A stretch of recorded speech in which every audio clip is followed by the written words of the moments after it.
Assalamualaikum warahmatullahi wabarakatuh. Saya Syahabuddin. Terima kasih banyak kerana anda berada di channel YouTube saya dan terima kasih banyak jika anda telah tekan butang subscribe. Kalau belum tekan butang berkenaan, tekan butang itu sekarang. Jika ada video-video yang bermanfaat, insya-Allah akan ada di feed YouTube anda. Sahabat-sahabat, saya nak ajak anda untuk tekan butang subscribe yang ada di bawah ini. Moga-moga dengan ramainya orang tekan butang subscribe, lebih bersemangat kita membuat kajian dan buat semakan terhadap video reaction yang kita akan sampaikan. Sahabat-sahabat, hari ini saya dapat satu komen di Telegram yang memohon untuk saya react tentang satu kenyataan daripada Dr. Kamilin Jamilin. Jom kita tonton video berkenaan, kemudian kita berikan reaction selepas daripada itu. Ramai yang tanya saya soalan ni. Apa hukum berdoa dengan bahasa selain daripada bahasa Arab dalam solat? Boleh ke? Tak batal ke solat? Ramai yang tanya saya soalan ni. Saya jawab ringkas saja sebab ada macam-macam sudut pandang. Ada yang tengok daripada sudut kemampuan bahasa seseorang tu. Ada juga yang perincikan sama ada itu doa Nabi ataupun bukan doa Nabi. Apa pun yang kita kena tahu, isu ni memang ada khilaf ulama. Siapa yang nak pilih pandangan ni tak ada masalah, yang nak pilih pandangan ini pun tak ada masalah. Yang penting jelas kita ada hujah dan dalil masing-masing. Tapi dalam isu ni saya bersetuju dengan pandangan ulama yang mengatakan boleh kita berdoa dengan selain daripada bahasa Arab. Contohnya kita gunakan bahasa sendiri, bahasa Melayu ketika kita dalam solat. Masa saya belajar dekat Madinah dulu, inilah pandangan yang diberikan oleh salah seorang guru hadis saya, dan ini juga pandangan yang dipilih oleh Syekh Muhammad Mukhtar Asy-Syanqiti, seorang alim faqih yang mengajar di Masjid Nabawi Madinah.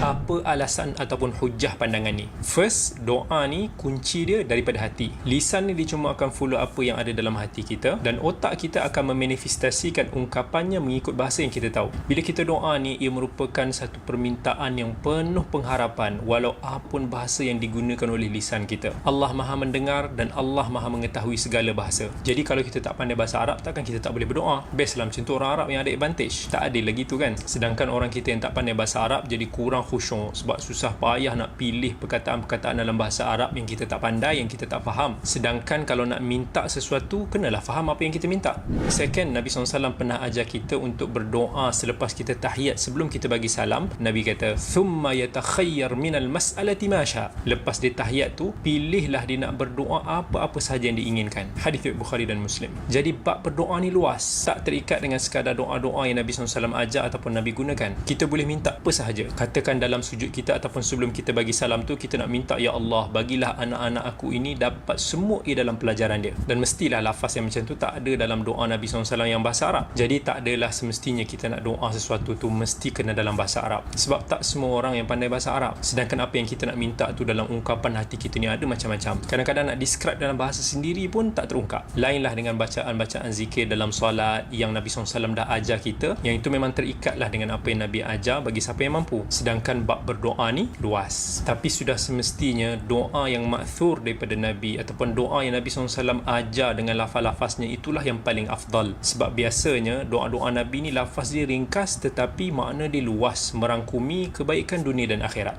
So kesimpulannya, boleh je bagi orang yang tak mahir berbahasa Arab untuk doa dengan bahasa sendiri dalam solat. Itulah yang lebih membuatkan kita lebih khusyuk ketika kita berdoa. Tak begitu tepatlah untuk nak samakan doa kita ni dengan bercakap-cakap biasa, sebab doa ni antara kita dengan Allah. Mintalah apa sahaja yang bermanfaat buat kita di dunia dan di akhirat. Cuma kenapa saya kata kalau kita nak berdoa dalam bahasa kita ni, kenapa lebih elok kita perlahan-lahan yang kita sendiri saja boleh dengar, sebab kita tak mau timbulkan salah faham kepada orang di sekeliling kita. Kalau ada, nampak macam kita tengah cakap pula dalam solat kan, selain untuk meraihkan pandangan yang tidak membenarkan. So itu kesimpulan ringkasnya. Wallahu ta'ala alam. Alhamdulillah, sahabat-sahabat, kita telah menonton video yang Dr. Kamilin sebut tadi. Mungkin ia diedarkan ataupun mula viral pada bulan Mei yang lepas, tetapi baru-baru ni sahabat kita tanya dekat Telegram dan kita berikan reaction berkaitan tentang isu ni. Sahabat-sahabat, sebelum kita jelaskan lebih teliti, saya nak ajak anda menghayati satu perkara penting, iaitu berpegang kepada as-sunnah. Orang-orang yang melabel diri kepada sunnah seringkali menyampaikan dan menegaskan kepada kita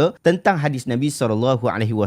"Sallu kama ra'aitumuni usalli." Salatlah kalian seperti mana kalian melihat aku salat. Hadis ini sahih, riwayat Imam Bukhari dalam kitab Sahih Al-Bukhari. Ini adalah dalil yang paling utama apabila kita mempelajari hukum hakam dan perbuatan salat. Kerana kita mahu berdiri seperti mana Nabi SAW berdiri. Kita mahu rukuk seperti mana Nabi SAW rukuk. Dan kita mahu sujud seperti mana Nabi SAW sujud. Daripada situ sahaja, para ulama mengatakan bahawa solat ini adalah bersifat tauqifi dan ta'abbudi. Ia sangat terhad dan berhajat pada dalil. Syekhul Islam Ibn Taymiyah rahimahullah, dia pernah sebut, "Walihadza kana Ahmad wa ghairihi min fuqaha'il hadith yaqulun innal asla fil ibadat ibadat at-tawqif fala yushra'u minha illa ma syara'ahu Allah Ta'ala wa illa dakhalna fi qawlihi ta'ala am lahum syuraka syara'u lahum minal ladzina ma lam ya'dhan bihillah. Justru itu Imam Ahmad dan ulama-ulama yang memahami hadis menyatakan bahawa prinsip asal bagi perkara ibadat ialah at-tawqif. Oleh itu tidak dianggap menjadi agama melainkan sesuatu yang Allah SWT sendiri telah menjadikan ia sebagai agama. Jika tidak, maka kita akan masuk ke dalam ancaman Allah. Adakah mereka mempunyai sekutu-sekutu yang membuat agama untuk mereka sedangkan ia adalah sesuatu yang Allah tidak izinkan. Anda boleh rujuk kenyataan Ibn Taymiyah ini dalam kitab beliau Qawaid Nuraniyah oleh Ibn Taymiyah muka surat 164. Walaupun dalam bab ini Ibn Taymiyah mengambil pendapat yang berbeza dengan pendapat yang saya pilih, tetapi kenyataan beliau ini adalah sangat penting untuk kita semua perhatikan. Yang pertama, perkara ibadat termasuk solat bersifat tauqifi. Yang kedua, ibadat datang dia daripada Allah dan pasti Allah yang akan menjelaskannya dengan lengkap. Yang ketiga,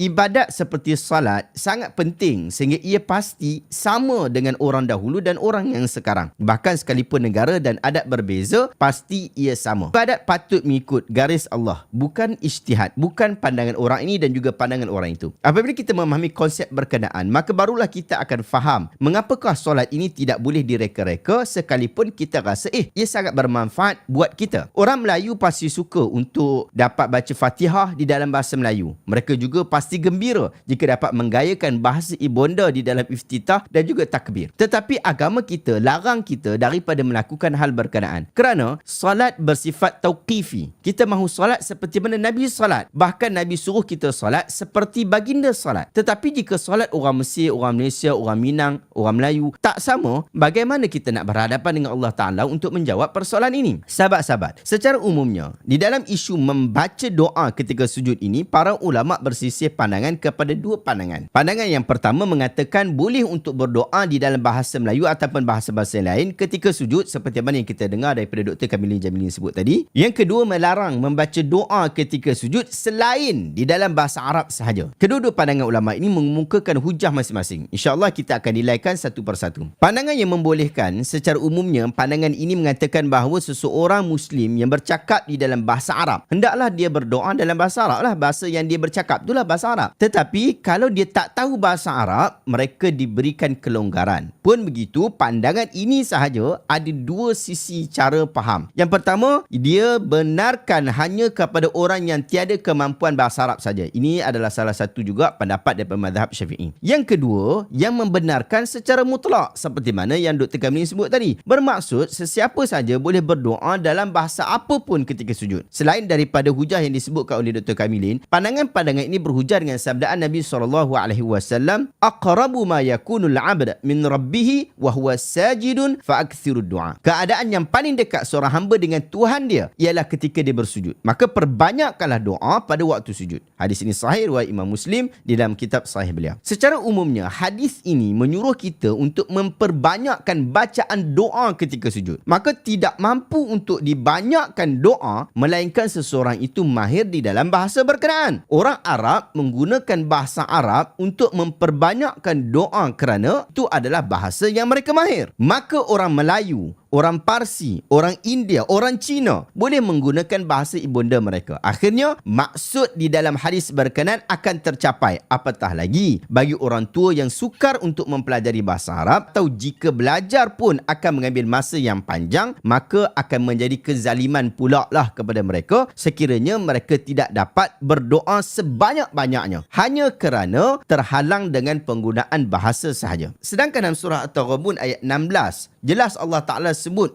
fattaqullah mastata'tum. Bertakwalah kamu kepada Allah semampu kamu. Oleh itu, membenarkan setiap orang berdoa dengan bahasa yang mereka mahir adalah jalan yang paling selamat di dalam memahami hadis ini. Ini pendapat yang mengatakan boleh untuk guna bahasa selain daripada bahasa Arab. Pandangan yang melarang pula secara umumnya, pandangan ini menyuruh semua umat Islam yang solat untuk menggunakan bahasa Arab sepenuhnya daripada mula iftitah sampai bagi salam. Tidak boleh menggunakan bahasa lain. Pun begitu, dalam pandangan ini juga terdapat dua sisi ini. Yang pertama, yang tidak membenarkan tetapi dia longgarkan kepada hukum makruh tanzihi kerana menyelisihi perbuatan Nabi. Ini pandangan daripada mazhab Hanafi. Dia tak benarkan tetapi dia tak kata haram. Yang kedua, yang tidak membenarkan secara mutlak, bahkan mengatakan ia haram dilakukan di dalam bahasa lain. Doa, zikir, bacaan Al-Quran mestilah dalam bahasa Arab. Ini adalah pandangan mazhab Malik dan juga mazhab Syafi'i. Pandangan ini berhujah dengan hadis awal yang kita sebutkan tadi. Sallu kama ra'aitumuni usalli. Solatlah kamu seperti mana kamu melihat aku solat. Seperti mana kita lihat Nabi SAW. Seperti mana kita lihat para ulama menyebutkan kepada kita tentang cara Nabi SAW solat. Hadis itu adalah hadis yang sahih riwayat Imam Bukhari.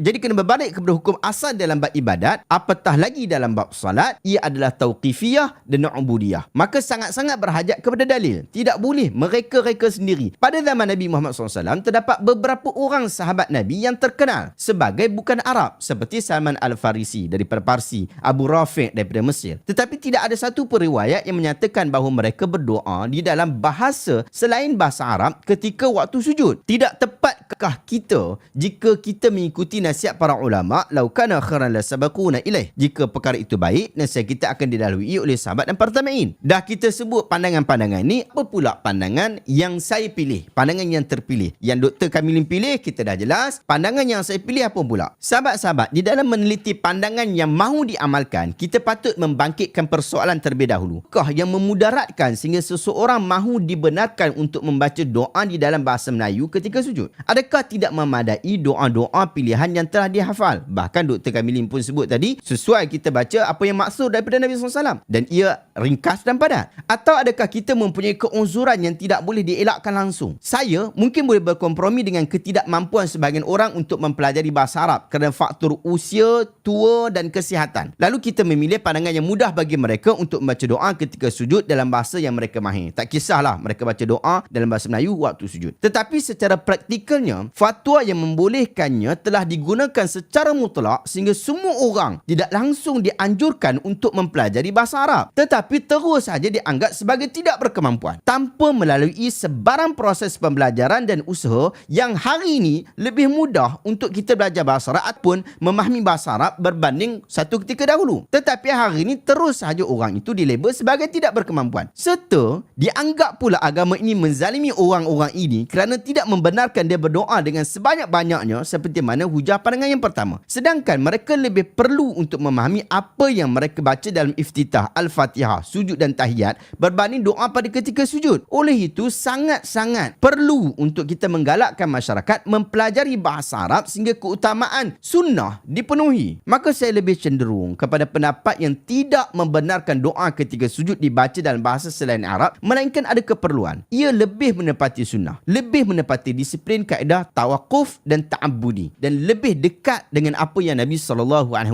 kata, sallu kama ra'aitumuni usalli. Salatlah kamu seperti mana kamu lihat aku salat. Sahabat, adakah anda dapat satu ilmu yang bermanfaat pada hari ini? Jika anda rasa video hari ini bermanfaat, tekan butang share. Semoga orang lain juga mendapat manfaat yang sama. Sahabat-sahabat, kalau anda nak dapat penjelasan lanjut lagi dan lebih teliti berkaitan tentang isu doa ketika sujud, anda boleh dapatkan buku saya yang bertajuk Meneliti Hujah Doa Bahasa Melayu Ketika Sujud. Link saya letakkan dekat bawah. Dapatkan dekat situ. Harga murah saja, RM5 saja. Terima kasih banyak. Jumpa lagi. Assalamualaikum warahmatullahi wabarakatuh.